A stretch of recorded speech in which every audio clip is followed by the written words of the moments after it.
خراج تحسین پیش کیا اسلام آباد پولیس کو، اور اسلام آباد پولیس کا جو سوئفٹ ایکشن ہے، جس طرح 20 گھنٹے کے بالکل قلیل مدت میں ہم نے اس کا قاتل پکڑا ثنا کا، اور اس کے بعد جو ہے وہ ہمارا جو چالان ہے وہ ہمارا چالان تیار ہے اور وہ پروسیکیوشن میں ہے، تو ان شاء اللہ تعالیٰ جیسی وہ اس کے جو پروسیکیوشن سے اس کی اسکروٹنی ہوتی ہے تو اس کے بعد وہ سبمٹ ہو جائے گا کورٹ میں۔ اور اس کے علاوہ اسلام آباد میں ایک اور بچی کا کیس تھا جس پر بات کی گئی کہ جی، وہ گمشدہ ضلع ہما جی، وہ بچی وہ بازیاب ہو چکی ہے، اس کے 164 کے عدالت سے بیان بھی ہو گئے ہیں اور وہ بچی بازیاب ہے۔ تو یہ کب تک کیس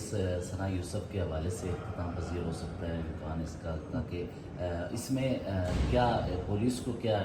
پیغام دینا ہے عوام کے لیے؟ جی، میرا سب سے جو بنیادی پیغام ہے تمام کے تمام اسلام آباد کے سٹیزنز کے لیے وہ یہ ہے کہ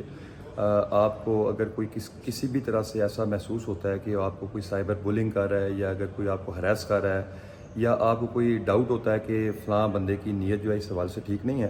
تو اس کو کائنڈلی فوری طور پہ ہماری بہنیں، بچیاں، بیٹیاں اس کو فوری طور پہ رپورٹ کریں تاکہ اس پہ پھر ٹائملی ایکشن لیا جا سکے۔ اس کیس میں بھی اگر ثنا کو اب چونکہ وہ بتانے کے لیے خود موجود نہیں ہے، اس کیس میں بھی اگر ثنا جو ہے وہ اس کو اگر کوئی آئیڈیا تھا کہ یہ اس بندے کی نیت ٹھیک نہیں ہے، تو اس کو پولیس کو اگر رپورٹ کر دیتی تو ہو سکتا ہے کہ آج وہ میرے اور آپ کے درمیان موجود ہوتی ہے نا۔ تو میری اپنی بہنوں سے، بیٹیوں سے،